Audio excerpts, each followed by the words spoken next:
Hello Middle East and hello world, this is Miss Michelle and welcome po sa ating Kwentong ICSA Live Update. Before we begin, let me share some inspiring quote.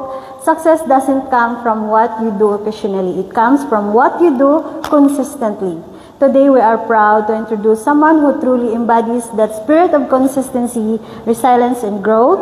She is one of the proud graduates of UK Diploma in Health and Social Care Level 3, and today she'll share her inspiring story, how she faced challenges, balanced work and studies, the valuable skills she gained that transformed her life. So let's all give a warm welcome to Ma'am. Please introduce yourself.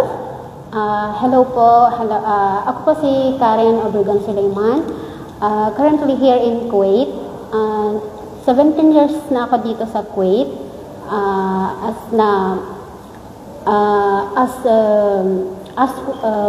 As of now, you're a housewife, ma'am. So, ma'am, kumusta po kayo bilang isang OFW dito for 17 years at ngayon isang housewife po? Ano naman, okay lang naman. So, yung sa 17 years ko, nagtatrabaho ko dati sa bahay. So, ngayon, nasa bahay na ako nag-aalaga ako sa anak ko. Opo. So, yun. Kumusta naman po kayo, ma'am, before kayo nag-join sa ICSA at ngayon po na naging isang proud Iksanya na po kayo? Yung bago ako dito sa ICSA, yung dati yung ako, kapapanganak ko lang. Opo. Tapos, doon nakaupo lang ako sa bahay, nakita ko ang ICSA. Opo. Na while scrolling Facebook, nakita ko doon. Tapos, nag-inquire ako dito sa ICSA. Tapos, nagpunta ako dito para mag-inquire na kung ano ba yung mga role nila or mga Tapos, nag-enroll ako dito. So, nagustuhan niyo po yung offer ni ICSA pagdating sa education, lalo na po sa timing ng class po. So, yun, ngayon, isa na po kayong proud Iksanyan. Yes. So, ma'am, paano niyo po nakilala si ICSA? Talagang through Facebook lang po? Through Facebook lang. Wala pong nag-refer po sa inyo na friend? So, kasi through Facebook ads lang po talaga siya? Nakita ko sa ICSA sa FB, nakita ko, tapos nag-share ako sa husband ko na, ito parang maganda itong ICSA na, gusto ko mag-enroll. Tapos sabi niya, okay, kung gusto mo ito mag-enroll, puntahan mo, mag-enroll ka, mag-inquire ka kung ano ba yung nila doon. Yun, napunta ako dito kay Miss Lynn, Miss Rachel, na nagtanong ako sa kanila. And then, yun na, nag-enroll, and here we are. Yes. So, ma'am, bakit niyo po napili yung course na Health and Social Care? Napili ko or caregiver. Caregiver, health and social care. Dahil hindi lang naman ito para sa akin, kundi ito para din sa aking pamilya, kundi sa aking anak in future, di ba? Yun, sa future job, malay po natin, may mga opportunities na darating. So, magagamit po natin siya, lalo na kung another countries po. Ano naman po yung pinakamalaking bagay or yung pinaka-natutunan po ninyo sa course na ito? Natutunan ko dito sa course na to, gagaya ng pagkuha ng BP, mga vital sign, blood pressure, blood sugar, at marami pang iba. Paano nyo naman po ninyo, ma'am, na ma-manage yung time po ninyo sa pag-aaral, tapos may baby po kayo? So, ano po yung technique ninyo doon, ma'am? Kasi dito po sa Health and Social Care natin, di ba po gumagawa tayo ng modules, assignments. So, paano nyo po na ma-manage yun, ma'am?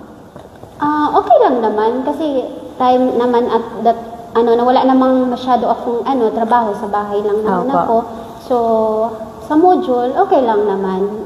Kung may time ako, pag may rest time, gagawa ng module. Tapos sa Friday, wala naman akong, may time naman ako, wala naman akong masyadong trabaho. Nakapag-aral ako ng Friday. Face-to-face po. Face-to-face. Ano naman po yung pinaka-memorable experience po ninyo dito sa ICSA, ma'am, na gusto niyo pong i-share sa mga nanonood sa atin or yung sa mga future students po? And gusto kong i-share sa mga estudyante na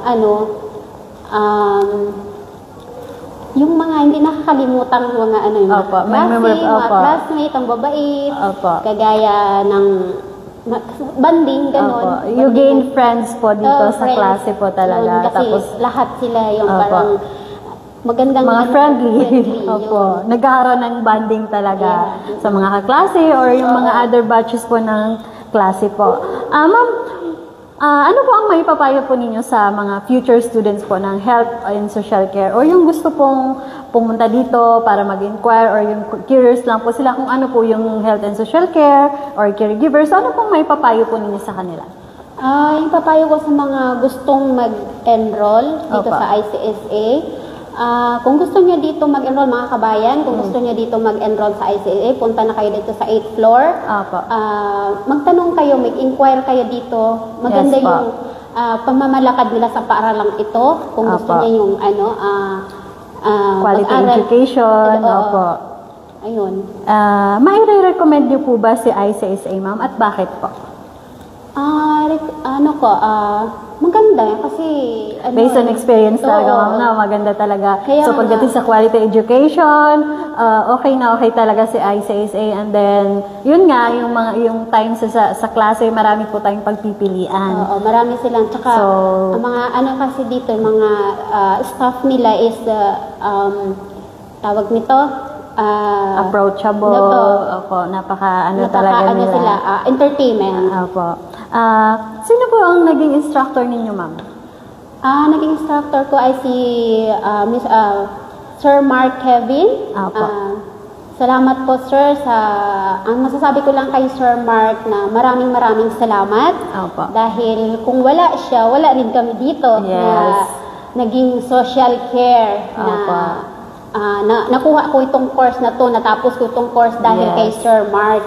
So maraming Sir Mark, sana hindi ka magsasawa magtulong sa mga katulad namin na gustong mag-aral, gustong makakuha ng anumang education ang gusto namin. Masipag, matyaga, understanding.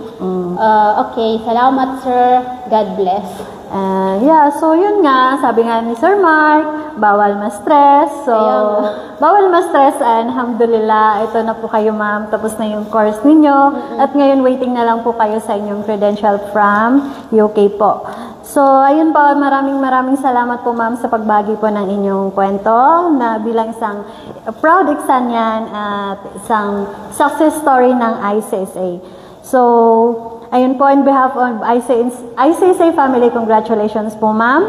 And to all our viewers, we hope na na-inspire din po kayo sa kwento ni Ma'am Karen. Isang nangarap lang noon at ngayon nakapagtapos na ng kanyang health and social care studies. So, sa lahat po ng interested at gusto pong malaman kung ano po ang UK Diploma in Health and Social Care, feel free po na tumawag or reach out po sa aming WhatsApp number +96599302850 or message me directly +96550778703 and look for Miss Michelle. And you can visit us here in Kuwait City, Malia, Panasonic Tower, 8th floor. So, yun po. So, maraming salamat po. And don't forget, ICSA is your partner in success. So, maraming salamat, ma'am. And see you po sa ating next live update dito sa ICSA. Bye! Ay! Ano ako dyan na? Ilang minute yan, be? Wait lang, kasi hindi siya nag-stop.